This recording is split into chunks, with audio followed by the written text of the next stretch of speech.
Phillies are 2008 World Champions of Baseball. The Philadelphia Eagles are Super Bowl champions. Eagles fans everywhere, this is for you. Now entering the game for Philly Pressbox Radio, Bill Furman and Jim Chet Chesko. It's Wednesday, January 8th, 2025. Hoping everyone had a happy new year. Welcome to the Philly Pressbox Radio Roundtable, brought to you by the Irish Rover Station House in Langhorne, PA, Cavs, Philly Tailgates, and the STT Sports Network. I'm Bill Furman. I'll be your host tonight, along with my partner, Jim Chet Chesko. Chet, Penn State and Notre Dame tee it up tomorrow night in the Orange Bowl with a chance to play for the national championship. That is going to be fun. The Eagles prepare to host the Packers in the wild card round Sunday at the Link. It's football this week for us. We can mix in that Joel Embiid has another injury. Oh, goodness gracious. The Flyers are a 500 team. They just are what they are, but they're still just 3 points out of the playoffs somehow. Go figure. We have a new champion in both the regular season standings and the margin of victory pool. We will certainly talk about that. We have plenty to talk about in Philly sports. Oh, Bill, you know what? We may not have time to get to those pick'em and margin of victory pool standings, unfortunately, because, we've scheduled a 20-minute segment in the second half of the show on Sunday night's Golden Globe Awards. I know you watched all 3 hours and want to talk about that. So, funny you mentioned that because I didn't even know it was on. So you missed a good one. I bet. I bet. Thanks for reminding me. That's all I can say. Hey, before we get to the Birds, let's talk Penn State, Notre Dame tomorrow night in Miami, the Orange Bowl. Wait. We got to tell people about our guest tonight, though, Well, do we want to talk about that yet? We wanted to tell them who's coming up in case, they don't want to just hear you and me talk. Well, we're going to talk Eagles with PHLY Sports Eagles reporter and podcaster ZACH BERMAN, who will be making his return visit to Philly Pressbox Radio. But before we talk about Zach, we're going to talk Penn State football. Okay, yeah. Zach is going to be great, so stick around for that. Penn State, Notre Dame, so much excitement about this one, Bill. I know you're ready for it. Oh, yeah, absolutely. And, a lot of buzzing. All the Notre Dame fans that we haven't heard from since 1988 have showed up again.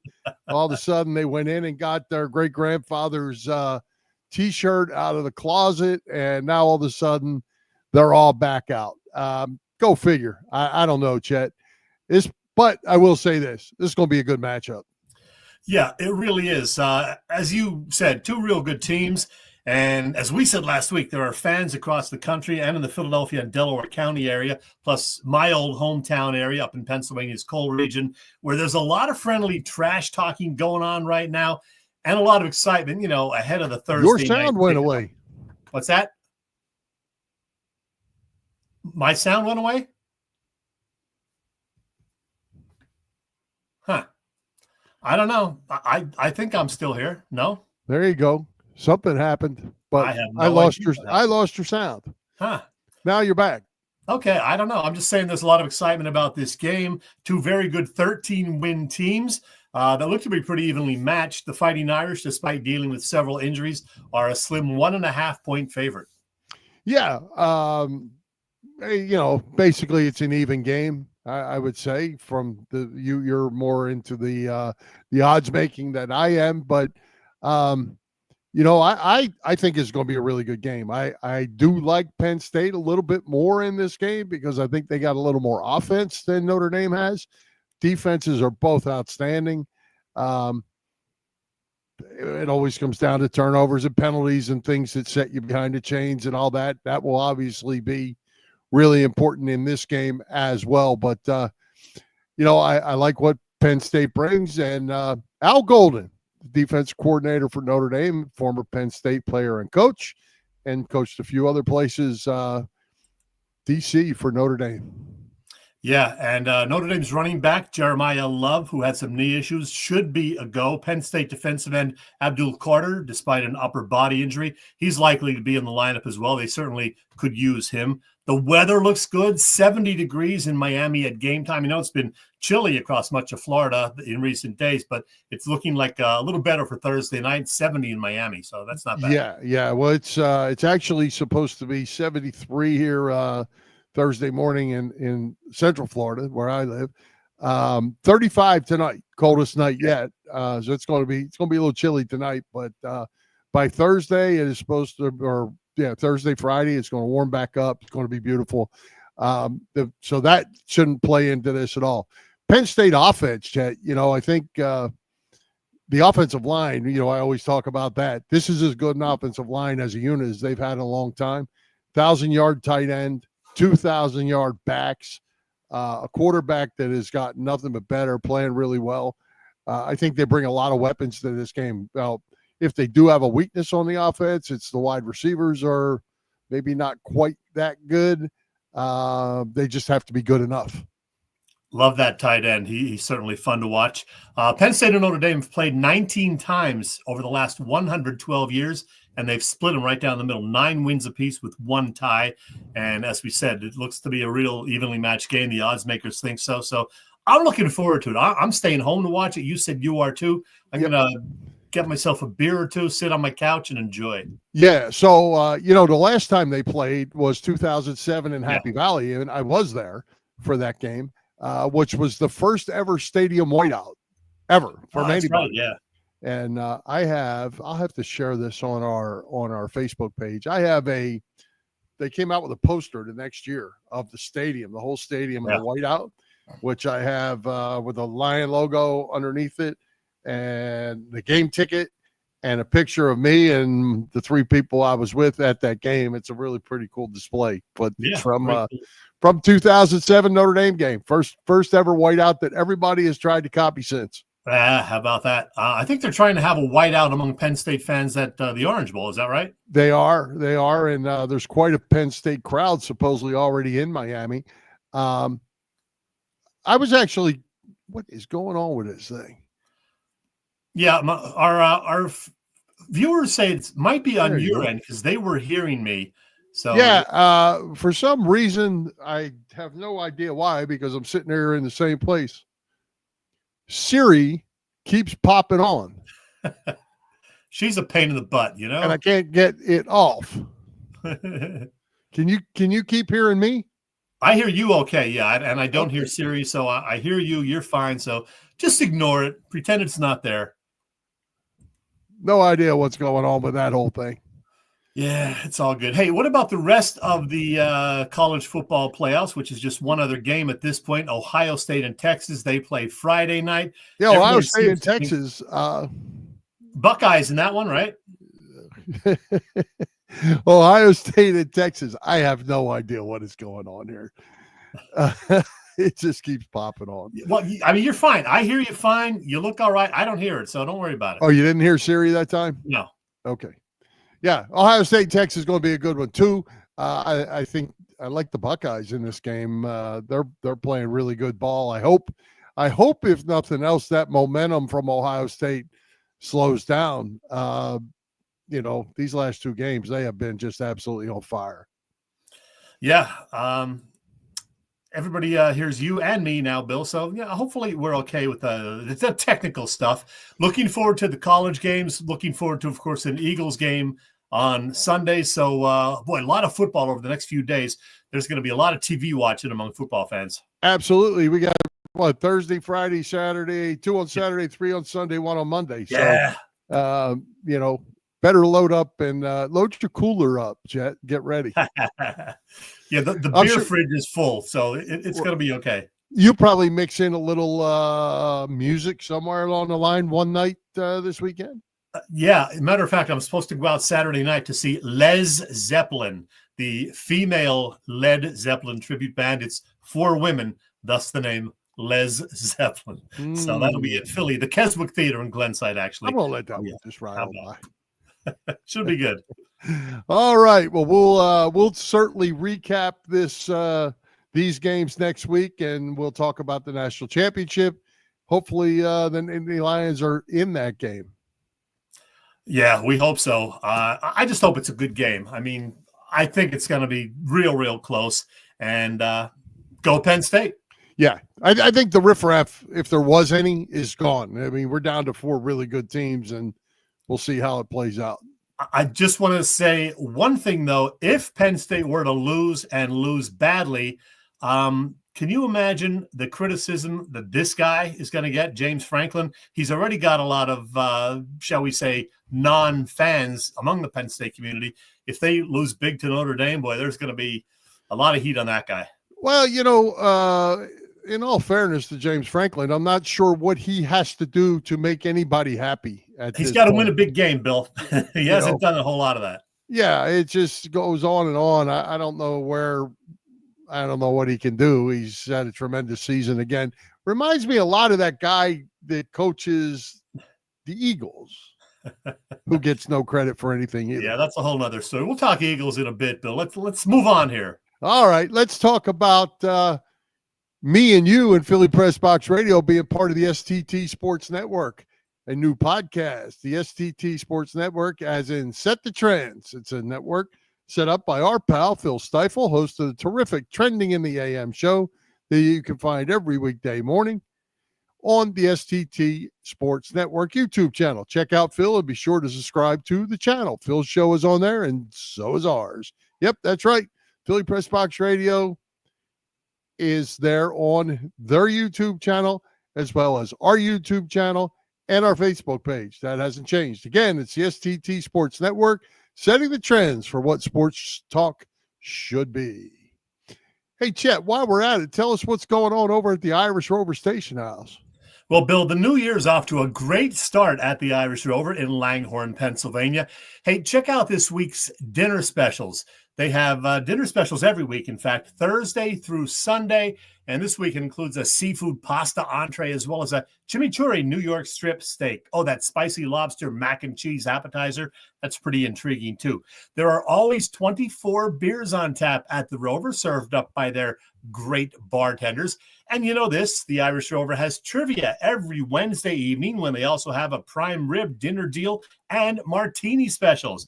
And there's live music Saturday nights this weekend, courtesy Aaron Quarterman.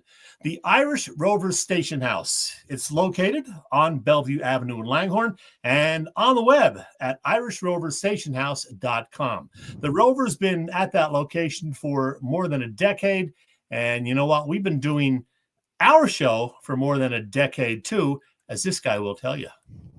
10 years? They let you guys stay on for 10 years? All kidding aside, guys, the Philly Pressbox is my favorite pod. Bill and Chet, you guys do an amazing job. It's the only podcast that I'll be a guest on. I love it. Thank you so much for having me on. I can't wait to be on many more times over the next 10 years, the next 20 years, the next 30 years. Philly Pressbox is the best. Congrats, guys. Thank you, James Seltzer. And by the way, James Seltzer, good friends with Jack Fritz. They do the Phillies podcast all throughout the season, High Hopes. Jack Fritz, a father for the second time. He and his wife, Jill, Jack and Jill, gave birth to a son over the weekend, Sutton. So Sutton Fritz has entered the world. Hey, I'm going to get off track for a second. Yeah. Jack Fritz is the one that was responsible for the Trey Turner. Yeah, partly. Yeah. Standing ovation. Yes. All that stuff. I watched that special that was on Netflix or whatever. Yeah, and they focused on somebody else, right? Jack didn't get even a name mentioned. I know. He's in the credits, I believe, but he did not even get mentioned. And I thought Jack was really the guy behind that whole thing. Yeah, I didn't watch it, but I'm familiar with that. There was this other guy who was kind of gotten some credit too, and got a lot of credit. The whole show's about the other guy. Yeah, exactly. Yeah. So I don't know, Bill. I don't know. I don't know who really is the originator of it, but I thought maybe I was wrong in thinking that Jack was that guy, but I was sure it was, but I kept thinking something was going to come. Actually, that was the only reason I watched the show. Okay. And it turned out to be a good show. It was good, but it had nothing to do with Jack. Yeah. He told me that it really wasn't about him. I talked to him about it last year before it came out. He said, yeah, it's not really about me. It's about this other guy. I said, oh, okay. So I didn't watch it. There you go. All right. Hey, it's playoff football time. 14-3 Eagles. They host Jordan Love and the Packers. Jalen Hurts is ready to go. Kenny Pickett is ready to go as a backup if needed. The Birds should be rested. Maybe a little slightly banged up Jordan Love and the Packers. Yeah, I can't wait. I think the Week 18 unofficial bye week for 80 to 90% of the Eagles regulars should help with some needed rest. But the question remains, QB1, he was back at practice today, not a full participant, but he was out there. Lane Johnson and some others said he looked fine. He looked like his normal self. So he should be ready to go. I mean, he and the Eagles offense have started the majority of games slowly all season. And, with Hurts having taken only, 12 snaps over the last month in that one game where he got hurt, that's a concern. Will there be a slow start? Will there be rust? How long will it take him to shake off that rust? So that's going to be the thing to watch as that game gets underway at 4:25 Sunday afternoon. I say if they start at 4:25, by about 4:32, Saquon will have about 6 carries. And they'll be running the football to get things loosened up and get things going. I feel pretty comfortable with that. Okay, I'm not going to get my hopes up for a slow start, but for a fast start. But I do think I like the Eagles' chances. We'll talk about it later when we make our picks. But the rust factor is what concerns me and a lot of people with Hurts. Not me. Not worried about it a bit. I tell you what, I got a couple other things I want to talk about. But you talked with ZACH BERMAN. Yep. About this game, about the Eagles, and about the playoffs. So let's go ahead and hear from ZACH, and then we'll follow up with some other Eagles talk. Yep. ZACH does a great job and had some very interesting things to say. So here's our chat. Always good to talk with this guy who covers the Eagles for PHLY Sports, the great ZACH BERMAN. Hey, ZACH, welcome back to Philly Pressbox Radio. It's a pleasure to be here. Thanks for having me. Sure. Hey, so much to get to with the NFL postseason about to begin, including, of course, that Eagles-Packers game Sunday at 4:30 at the Link. Before we get to that, ZACH, let's do a quick look back at the Birds' just concluded 14-3 regular season. I don't know what your prediction was back in early September, but I'm guessing it wasn't for a 14-win campaign. What were the key factors for this so far highly successful season?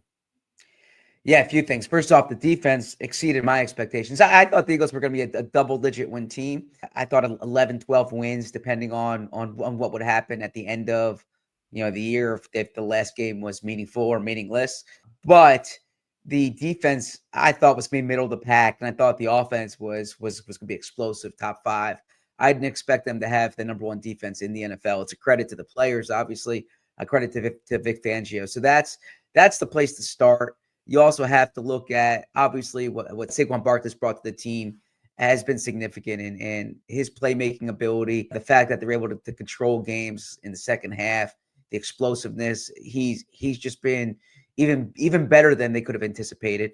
Then you look at the fact that they've been able to stay relatively healthy, which is important, right? The years, for instance, and they haven't had many of them, but the years when things have gone bad here in Philly, it's been because the offensive line's been beat up, and they've been able to keep their offensive line healthy. They've been able to keep most of their team healthy. So that's been a key. And I think Nick Sirianni's really navigated the year well as well. His messaging, he's been steady. He's able to keep these guys motivated each week. So I give Sirianni a lot of credit as well.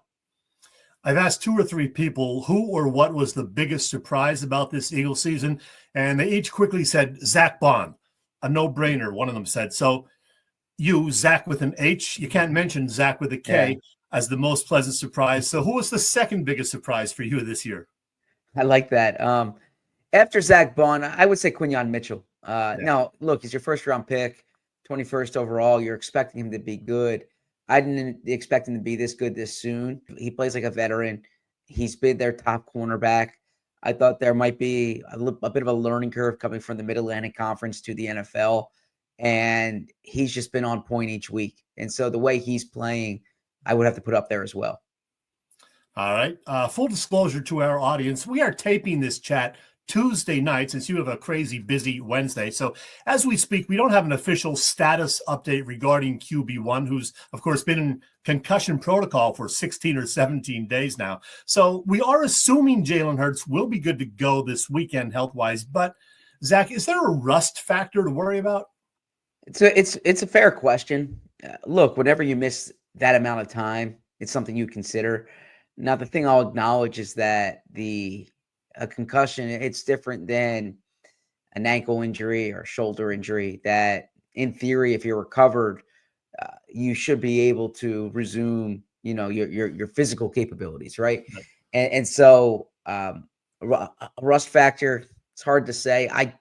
I don't think so. But look, there might be an acclimation process this week, of course.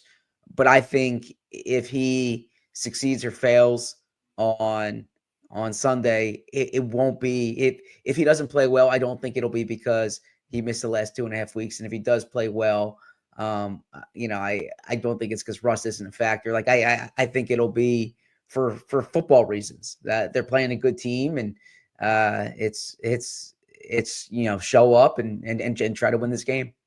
And we're assuming Kenny Pickett will be the backup, not Tanner McKee, right? Yeah, that's interesting. I'm excited. I do think Kenny Pickett's going to be the backup. I don't think it's a slam dunk. Nick Sirianni left himself some wiggle room this week. Tanner McKee did play well. I think the reason they acquired Kenny Pickett, those conditions still exist, in that he still has the experience. The starting experience. They liked the way he played against Dallas, but I wouldn't rule it out. Well, speaking of Jalen Hurts, though, I was looking at the NFL final 2024 passer ratings, and, well, there's Lamar Jackson at the top, as a lot of people would expect, but he's followed by Goff and then Burrow. Surprisingly, Josh Allen was down at number 8, and, that Patrick Mahomes guy way down at number 16. Jalen Hurts, meanwhile, snuck into the top 5. He completed nearly 69% of his passes through just 5 interceptions, of course. How would you assess Hurts' 2024 season? Yeah, I think passer rating can, I don't want to say be misleading because, look, everyone's being graded on the same, with the same formula, but I don't think it tells the complete story. Yeah. I think that Hurts has done enough in the passing game. I think he's been inconsistent. I think there was a period in there. You look at the Panthers game in particular when they didn't reach their capabilities. The offense did evolve, though, post-bye, and there was a period of time there where they really didn't need to pass the ball. So there were certain games, I think of Baltimore, for instance, when the volume wasn't there, but the efficiency was there. But then there were other games when there was more to be desired in the passing game. So yeah, certainly you look at the overall numbers, they don't compare to what they've been in the past. And I don't think volume tells the full story of it, but I don't think it's been a bad passing year. That said, when you're they're 27th in the NFL or certainly bottom third in the NFL in passing offense, you expect that to be higher when you have AJ Brown and you have Devontae Smith. I understand why they ran the ball as much as they did, but I think Jalen was inconsistent this year at times through the air. But look, he won a lot of games, and I don't think wins and losses, it's a quarterback stat per se, but it's often reflective of the quarterback. Right. And Jalen's done a lot this year to help them win games. Hey, how good was it to see tight end Dallas Goedert getting back into action in Week 18, looking pretty good? Yeah, it was important for them, and not just in the passing game, but also the running game. I think that they really missed his blocking, and I think that's going to help them in the playoffs. And then as a pass catcher, you saw what he could do. He had 4 catches in the first half of that game. So the Eagles, you talk about rust, the Eagles wanted to shake the rust off of Dallas Goedert. They were able to do so, and now they're in a position where where they're going to need him in the postseason. You mentioned Saquon Barkley earlier. What did you make of the season he had? 2,000 plus yards, nearly the record, but didn't get to play Week 18. But what about the season for Saquon? Yeah, I expected him to be good this year, obviously. I didn't expect him to be this good. And I think if anyone told you they did, they'd probably be misleading you, because 2,000 yards and not just the 2,000 yards, but the way he did it and the explosiveness that he had. I mean, being a home run hitter, the consistency that he had, the majority of his games were 100 plus yards. and just behind the scenes, really respected teammate. He's fit into the fabric of the locker room.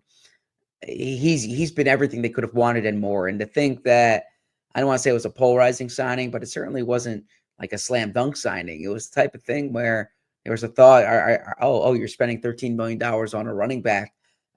It's an absolute bargain. It's one of the best free agent signings they've had in a long time. You can say the best ever. I mean, they've had some really good ones.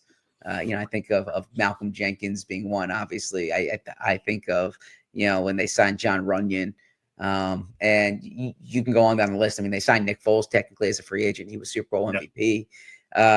Brandon Brooks was an All-Pro player for them. But what Saquon's done this year, it's historic, and all the praise and the accolades, they're all merited.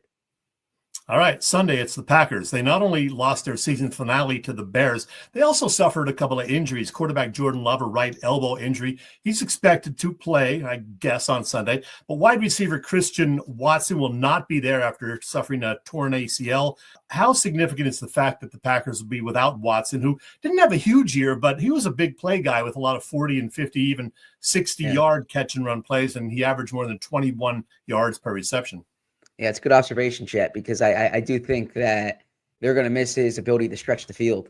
And, they'll have Bo Melton try to do that. Jaden Reed can try to do it, but that was Christian Watson's role. And I think the geometry, the shape of the offense changes without Watson in there. And part of what makes the Packers dangerous is their ability to spread the ball to, 4 or 5 different players. So you take one of them off the field, it does change things up. I think Jordan Love, from all indications, he's going to be fine. He'll be, he's going to be out there playing. But the Watson injury is a big one for sure. I do think, though, overall about the Packers, I'll say Eagles fans should be more worried than I think some of them might seem to be. And again, obviously, when I read comments, whether it's email or on my PHLY Eagles show or on social media, or just talking to people, that might not be representative of all fans. But there tends to be, I like that photo. There you go. Yeah. But there tends to be this idea that the Eagles are like far superior to them, and the Packers don't have a signature win. Look, I understand the Packers lost last week to the Bears. Other than that, they have 5 losses this season. All 5 losses are to 14-win teams, the Eagles included. Right? They lost the Eagles, the Lions, and the Vikings. And I've seen Jordan Love literally as a 7 seed go into Dallas, a 2 seed. And dominate them last year, like play just top of the league football. So the thing that's important to keep in mind in the postseason, this is an obvious statement, but it's the absolute truth, is this isn't the NBA or the NHL. It's not a 7-game series. It's if you face a hot quarterback one day, your season's over. And so I think Green Bay should absolutely be taken as seriously as can be. This is a legitimate Super Bowl contender that they're playing in the first round. Yeah, not only do they have Jordan Love, they have a pretty good running back like the Eagles do. Yeah. They have Josh Jacobs, who had a very good year. So not going to be easy, but you do think the Eagles will prevail Sunday? I do. I do think the Eagles have more talent. They have the home field advantage. They beat Green Bay on a neutral field. Now, it was a slippery field, right? And it was a long time ago. Both teams have evolved since then. But I think if the Eagles play their A game, they'll win. That said, you can't afford to be mediocre in this game. You can't afford to just get by. I think I'll put it this way. I don't think like a C+, B- game beats Green Bay. I think maybe your B+ game can get by. Your A game is going to beat them. But if you're not on point on Sunday, then Green Bay can upset you for sure. And as you noted the other day, the Eagles, if they do win on Sunday, could play the Bucks, Rams, or Vikings in the second round. Might not know the answer till Monday night. So which of these various scenarios is most likely, and which opponent would be most preferable for the Birds in the division round? Yeah, Tampa Bay is most likely, right?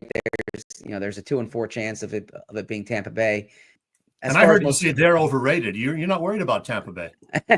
I wouldn't say overrated, but yeah, I think of those 3 teams, Tampa Bay is the team that I would most want to see. Now, I understand there's some history there, right? Yeah. I mean, Tampa Bay's beaten them. Now, Tampa Bay's beaten them down there. When they played in the playoffs, the past 2 times they played in the playoffs, I think it's different coming up to Philly. I know Mayfield's played well, and Bucky Irving's really giving them a dimension in their offense. And Todd Bowles has kind of had Jalen Hurts' number to an extent. But I think the Rams are a good team. You see it in the efficiency ratings. I think Minnesota, you don't stumble into 14 wins. I understand it could be different on the road, but of those three teams, I think Tampa and cold weather is probably the most preferable outcome, I would think, for the Eagles. All right, we got 2 minutes left, Zach. One thing I want to mention: you wrote this book last year, and by gosh, it's another book about the Eagles. Tell our viewers about it and where they can find it. Yeah, I appreciate that. So it's called The Franchise Filled Up Eagles: A Curated History of the Birds. It takes you behind the scenes of the last 25 years of the Eagles, the executives, the coaches, the quarterbacks, the stars, the icons, the moments, the Super Bowl season. And there's some new interviews. There's some reporting from my 13 years covering the team. And I think it helps you relive some of it's by far the most successful period in franchise history. If you just look at the fact that they won a Super Bowl, you look at the sustained run of success. And this kind of takes you behind the scenes of a lot that went into that happening. And as far as where you can find it, anywhere books are sold, they tell me to say, right? I mean, you go to your local bookstore, you go to wherever, Amazon, Barnes & Noble, you name it, your local bookshops, they should hopefully have them in stock. And finally, 3 and out. 3 quick questions, very brief answers. Number 1, Penn State, Notre Dame. Who you got? Well, my son loves Penn State. My wife went there. So my heart says Penn State there, but my head says Notre Dame. I like that Notre Dame defense. But you know what? I'm going to pander to the audience here and go with Penn State. There you go. Good answer. I like that. Number 2, what's the future for ex-Eagles coach and now ex-Jaguars coach Doug Peterson? Yeah, I haven't spoken to Doug, but it wouldn't surprise me if Doug, enjoys retired life or Florida life a bit. I think Doug, as outstanding of a football coach as he is, and he's proven that, Doug also knows how to hang out and enjoy himself. And I think he won't mind hanging out and enjoying himself. I don't know that to be a fact, of course, but my guess is he could take some time to decompress here. Last thing, true or false, you're a fan of the Oxford comma. Thanks for watching. Yeah, I am a fan of the Oxford comma. I wish more of the publications where I've worked at have used it in the past. I think it helps you distinguish the last 2 nouns in a series, right? I do prefer the Oxford comma. It always perplexes me why it's not more prevalent, but I'll put it this way. It certainly clears up a lot of ambiguity when you can use the Oxford comma. And folks, if you don't know what the hell we're talking about, look it up, Oxford comma.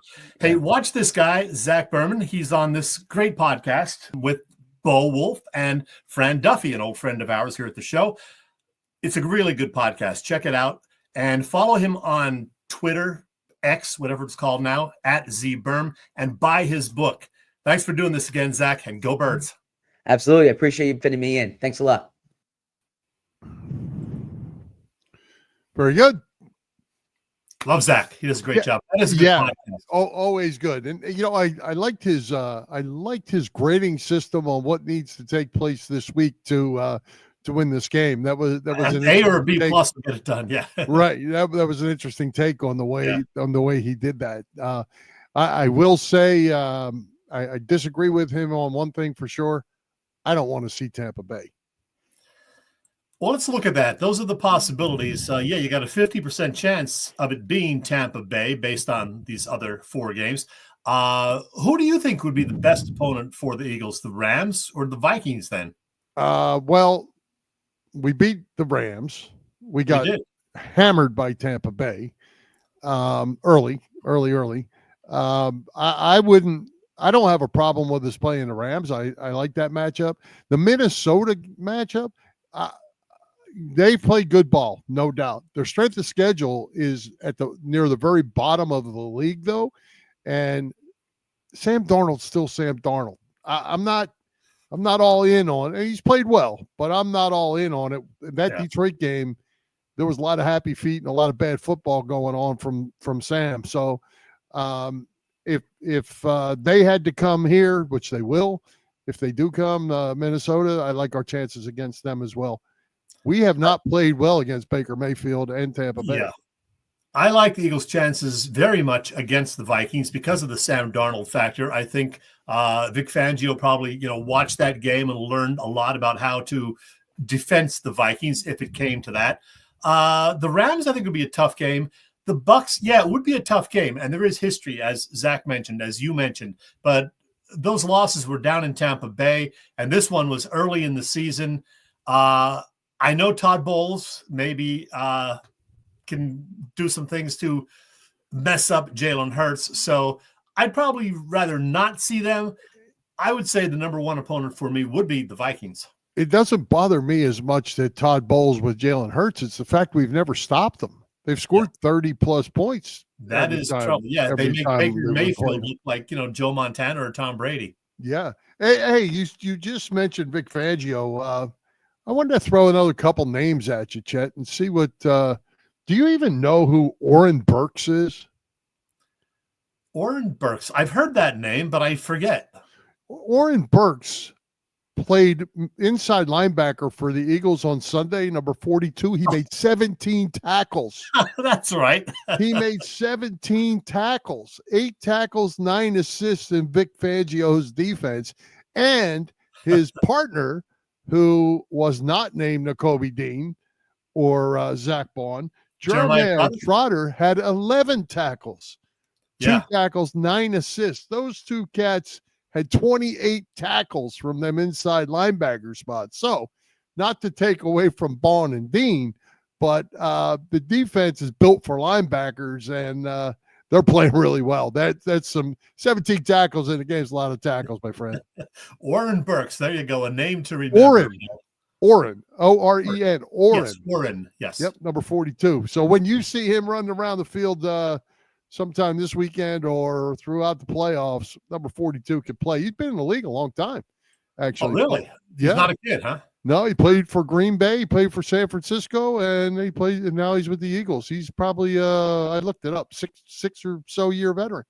Interesting. Hey, before I forget, today being January 8th happens to be the heavenly birthdays of a couple of rock and roll legends, Bill. Elvis Presley and David Bowie. Elvis would have been 90 today. David Bowie, one of my favorites, 78. We've talked about this on the show before. You saw Elvis in the 70s. I did. I saw Elvis last show in Philly about 3 months before he passed away. How about that? Did you ever see David Bowie? Ever see Bowie? I did not see Bowie. I've seen Bowie 4 times, twice in 83, once in 87, and once in 1990 when he did his greatest hits tour, and he was terrific every time. Gotcha. Hey, one other thing on the Eagles I wanted to throw at you. We know that Jordan Mailata got what some considered snub for the Pro Bowl. Yeah. Lane Johnson made the Pro Bowl. Pro Football Forecast came out with their all-pro team. Jordan Mailata is on the first team. Lane Johnson is not on the first team. Yeah, go figure. So, but that's by grades and not by reputation. That's real grades. And Jordan Mailata was rated the number 1 offensive lineman in the National Football League. Yeah, you got to feel good about the Eagles' O-line going into Sunday with those guys up front and having had a week off. So they'll be there to protect Jalen and to block for Saquon and hoping for good We'll get to our picks. We'll get to our picks in just a little bit, but I'm liking the Eagles. Okay. All right. Hey, tell us what's going on with the best tailgaters in Philadelphia, Bob Cavanaugh and the gang at Cavs Philly Tailgates, because they will be at Lincoln Financial Field this weekend. Indeed, they will. Cavs Philly Tailgates has been cooking up a terrific catering business for nearly 35 years now. You know them for their tailgate parties, but they also are a past winner of Philly Daily News Tailgate Award.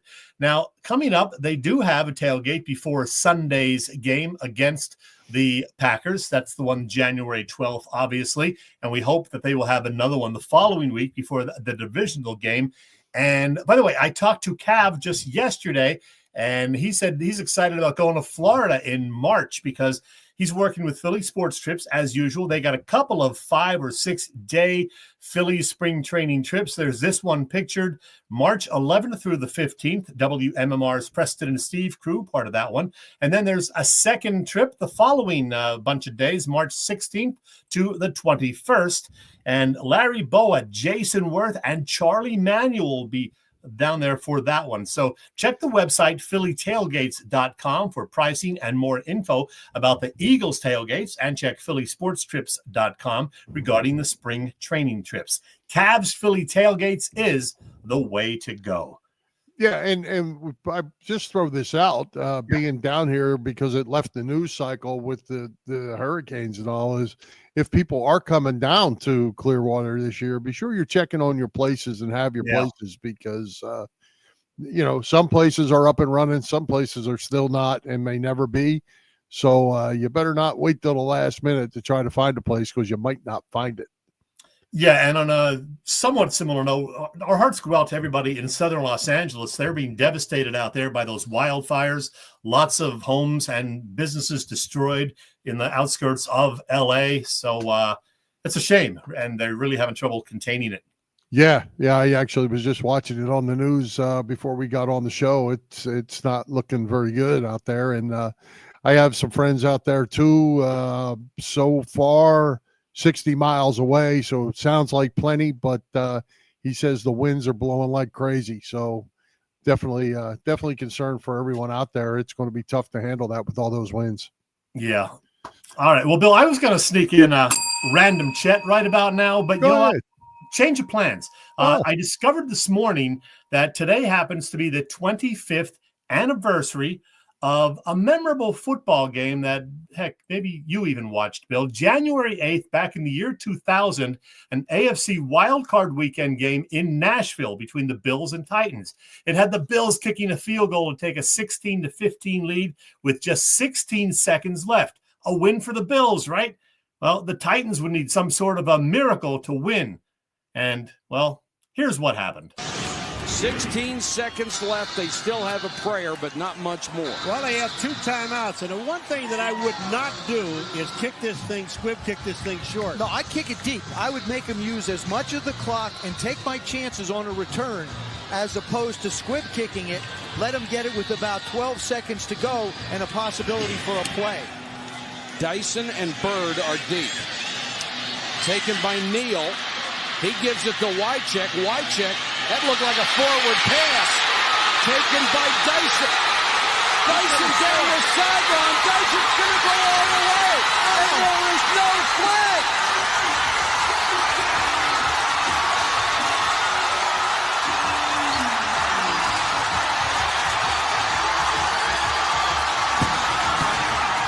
There. No flags on the play. It is a touchdown, but we need to look at that replay. Now, he's on the line, okay? He's on the line, and he catches it on the line. It's going to, I don't know.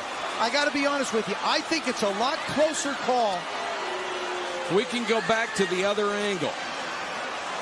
He's on the line, and you watch where it's caught. It's caught on the line. Is that close? No, I'm saying it's real close. It's a lot closer when you look at it than we thought, Mike. I agree with you, and Paul as well. From that angle, hey, that looks like it's a lateral. And, of course, the officials did confirm the play to be legal, a play that came to be known as the Music City Miracle 25 years ago today. Bill, you remember that, don't you? Chet. Yeah. It's just so funny that you mentioned that, because I happen to have this, and I jumped around. Although it is an Oilers helmet, yeah, it is signed by Kevin Dyson, Music City Miracle, 1800. How about that? That's awesome. There you go.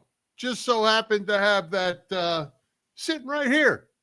You ask, we shall give.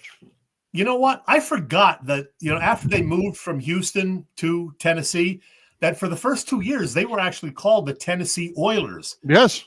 I did not remember that. I read that in my research this morning. Then they changed it, of course, to the Titans. Played that first year in Memphis before they got the stadium built in Nashville. So little history right there. And that miraculous play 25 years ago. Yeah, with Frank Whitetrack, a local Philadelphia kid. Yeah, who just died about a year and a quarter ago. Yeah, unfortunately. Yes. Yeah, very good stuff. I like that. That was better than your random chat. You would have probably talked about the Golden Globes or something. It was going to be a movie thing, nobody wanted to talk about it anyway. Well, we're going to save that for a couple of weeks. We got our best movies of the past year coming up. Please do. Look forward. Let me know what night that is. I won't be here. Hey, Chet, he's hurt again. Here we go. I have nothing else for Joel Embiid. Nothing. He's hurt again with another injury. Not the same injury, another injury. Well, he's multifaceted. No kidding. Look, there's nothing more I can say, Bill. I mean, it's just a mess. A new injury every week for Embiid. This time it's a sprained foot or whatever.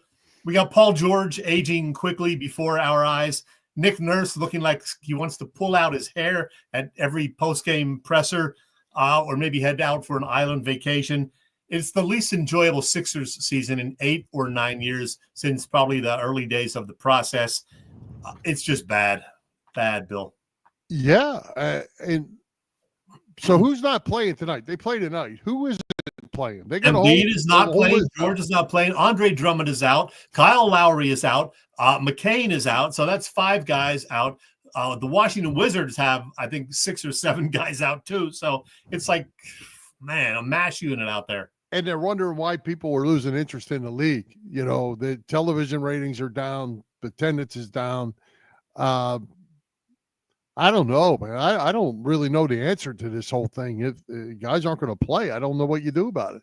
And then our guy Keith Pompey puts out an article today saying they're working on a plan to have Embiid play in back-to-back games because they have 4 sets of back-to-backs between now and the end of January. If he plays in any back-to-back games, it's going to be a big story. If he plays in more than 1 set of back-to-back games, it'll be breaking news everywhere. Well, and if he does play in back-to-back games, but then turns around and can't play for the next 5, then what did you gain? Yeah. I mean, right now he's got the knee injury. He had the face thing with the sinuses, and now this sprained foot. He's made of glass, Bill. Yeah, and you know, it's really sad. It's really a shame because he is, as we've said so many times, he's so talented. You know, he's so Sixers talented. are up 34-25, PJ says. Yeah, well, it hadn't got to the 4th quarter yet. I'm sure the fans are excited. Yeah, they've blown a lot of leads. It's been rough. I mean, yeah, and the thing about it is, do the fans really care anymore? Have they lost interest and they just don't want any more of it? Yeah, what's Eric say? Maybe the 76ers should bring out a Wheel of Fortune wheel and give 3 lucky fans a chance to fill out the roster of the back-to-backs. Good idea, Eric. Yeah. Hey, Chet, your nephew Chris posted this. Did you see that? I did. Yeah. Yeah. Unfortunately, apparently, he lost a family member, and that certainly we aren't happy about that. Yeah, my sister's brother-in-law Tommy died early today. I didn't know Tommy well, but very nice guy from the several times I have met him. So rest easy, Tommy. Yes, rest easy, Tommy. And then we need to come back at some point and talk to Chris about Bill. You saw Elvis was color invented yet? I think we might. I think we might have to have a chat with young Chris somewhere along the line. I don't know about all That's that. Funny. All right, Chet. Flyers. Speaking of funny, the Flyers are a 500 team, as Bill Parcells said. You are what your record says you are. Some good nights, some bad nights, more bad nights. They can't hold on to a lead in the 3rd period anyway. They're at the midseason point. They're still just 3 points out of the wild card spot, but they're in 7th place. We're right at the midpoint of the season. Yeah, the Flyers have some problems, Bill. We talked about it recently. There's the goaltending issues. There are injuries. Urson injured again. And for whatever reason, while they've come back in a lot of games this year from early deficits to win, they've also blown a lot of leads, and they've been doing that quite a bit lately. So, I think the last 2 games they had leads, including last night's loss to Toronto. They were up both 1-0 and 2-1 before losing. So that's a concern. Another concern is Mishkov, who was so good earlier in the season. I think over the last 12 games he has 1 goal and 1 assist. So maybe they were in the same game. Oh my goodness! Yeah. So he's hit a rookie wall lately. Yeah, and the thing that kind of disappoints me the most, Chet, of this team is John Tortorella is a strict disciplinarian, as we know. This team lacks discipline like crazy. Late penalties, 3rd period penalties, kill them. And they seem to be, a lot of times it's those same guys doing it. And some of their, guys that are supposed to be their better players.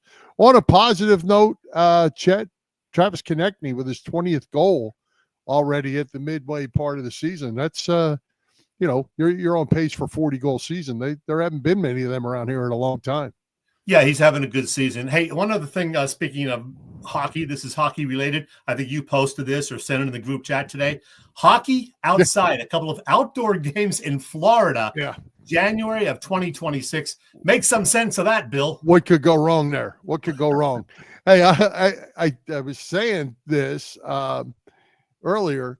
Tonight, it is actually supposed to be 35 degrees here in Lakeland, which is right down the road from Tampa. It is the coldest night of the year at 35, if we actually get to 35. We're going to like 62 tomorrow. And then the next day, it's going to be 71 or 2 or 3 or something like that. How do you keep ice when, first of all, you don't get cold enough to make it real? So you've got to fabricate the ice. And then how are you possibly going to keep it cold when it's 50, 60, 70 degrees out? What could go wrong? It's going to be interesting. I'm sure they've got a plan, Bill. We'll see. Well, Boston Bruins are coming to Tampa to play in Raymond James Stadium. The news said that the Lightning have been asking for this for years and years. And they must have convinced the league that they can make it happen. So they're going to get a chance to make it happen. All right. Wish them the best. All right. Let's move on to our weekly picks, Chet. This is going to be my favorite part of the show. I was thinking about starting to sing "We Are the Champions" from Queen, just because I am the champion of not only the regular season, but the margin of victory standings. But you know what? I'm just going to leave it here for you to tell everyone how you and Boop, Bob Patrone Jr., got ferminated. Bill, I didn't realize your arms were quite that long, long enough to pat yourself so firmly on the back like this. I mean, I would never, ever do that. You know me better than that. Come on, man. Okay, I will give everybody the big news on your impressive prognostication skills, but it's really painful for me to do it. So I have to first watch this little video, Bill, so I can mentally prepare myself to break all that news. At any time you are conscious of a tingling sensation, you may obtain immediate relief by screaming. Don't be embarrassed about opening your mouth and letting rip with all you've got, because the person in the seat right next to you will probably be screaming too. And remember this, a scream at the right time may save your life.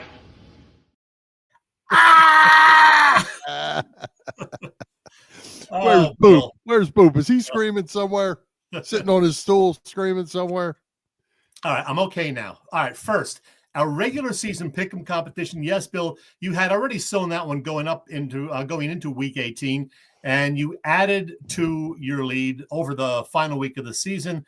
Let's see, there it is. Yeah, you beat Boop by 3 games instead of 2, and you beat me by a full 8 games. So congratulations on that one. Now, the margin of victory pool's outcome is what really, really hurt me, Bill, but I will give you credit. Over the last 5 weeks of the season, you averaged 24 points a week with your selections. That's 120 points over those 5 weeks, whereas Boop and I had just 73 and 71 respectively. So as I put up the margin of victory standings, yeah, you won by 20 points. You were up by 4 going into the final week, and you pulled away a little bit. So you beat me by 20. And I had the worst record. How about that?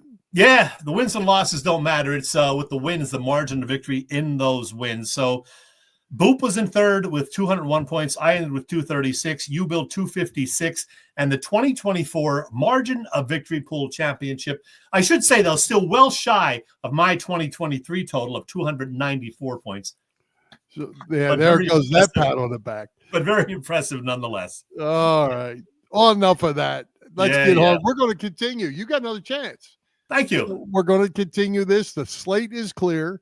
There's no margin of victory anymore, but we're going to keep picking. By the way, I was going to tell you, if I would have bet $1 on each one of those games that I won in the other thing, whatever, I'd have probably been 26 and 60 instead of 60 and 26.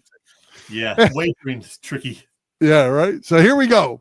Saturday, we have Chargers at Texans. Chargers are -3. And Steelers at the Ravens. Again, Ravens -9.5. Who we got? With Who's Boop have? I have Boop's picks, printed them out, did not look at them as usual. I get the email, I print it out, don't look at it. Let's see what Boop says.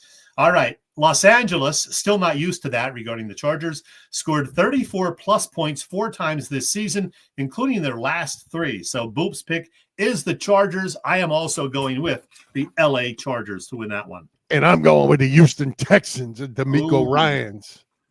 I like D'Amico, but they haven't looked great down the stretch. All right, Pittsburgh at the Ravens.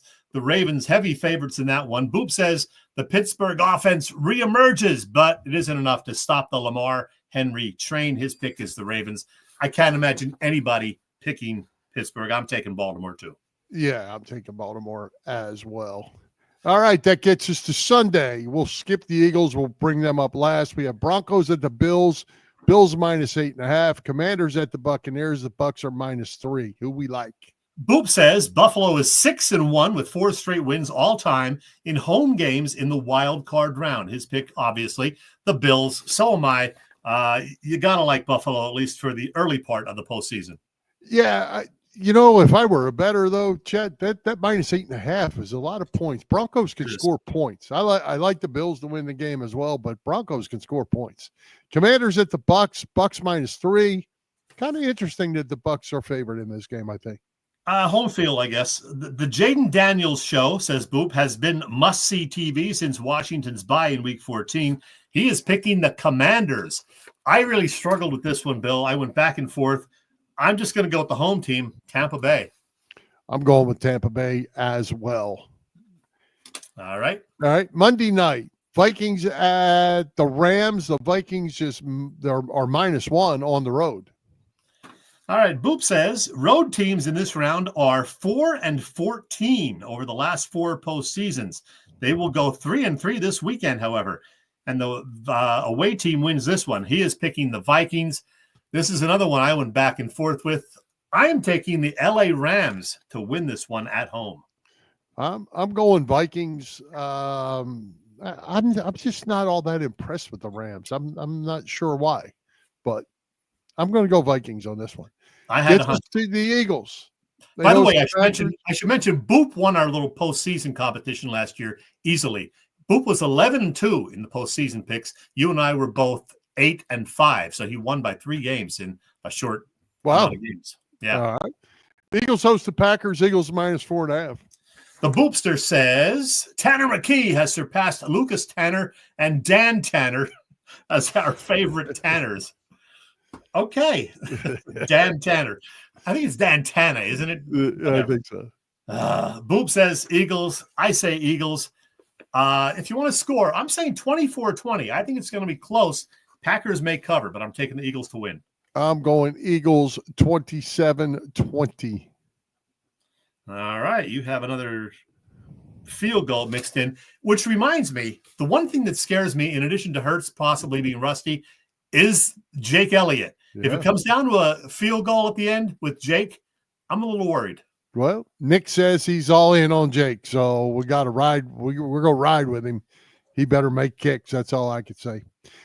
All right. Hey, great guest tonight in ZACH Berman. Who's coming to Philly Pressbox Radio next week, Chet?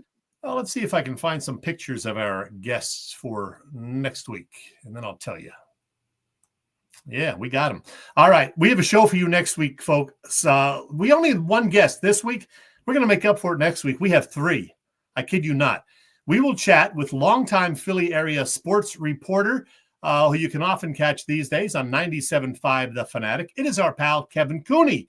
We'll talk with Kevin about the Eagles, of course, but also talk some baseball with him, his take on the Phillies, and he will go over his 2025 Baseball Hall of Fame ballot with us. That'll be fun. Then in the second half hour, we're going to talk with a couple of former Eagles who happen to also have played for the old USFL Philadelphia Stars and won back-to-back league titles in 1984 and 85, the second one after the team relocated to Baltimore. I'm talking about tight end Ken Dunnock, that's him on the left with that fancy jacket, and linebacker John Bunting. How about that, Bill? We're going to get that all in an hour? We're going to do our best. We're not going to be able to talk Golden Globes next week. No. Well, the Golden Globes were last Sunday. Never mind. Hey, that'll be fun. Plenty of football to talk about. Mix in some baseball. I always get in arguments with Kevin Cooney about his Hall of Fame ballot, too. I know, and I'm sure you will again. We will again. All right. Anything else before we wrap it? Wrap it up, Bill. All right. Let's thank tonight's special guest, ZACH BERMAN, our sponsors, the Irish Rover Station House, Cavs Philly Tailgates, PPCC 118 Raz Room. For Jim Chet Chesko, this is Bill Furman. We hope you enjoyed the show, and we'll join Philly Pressbox Radio next Wednesday, January the 15th at 7 p.m. You can see us live on Facebook, on our Philly Pressbox Radio YouTube channel, and on the STT Sports Network YouTube channel. Listen on Apple Podcasts, iHeartRadio, and all the others. High hopes, Philadelphia sports fans. Go Penn State and go Birds.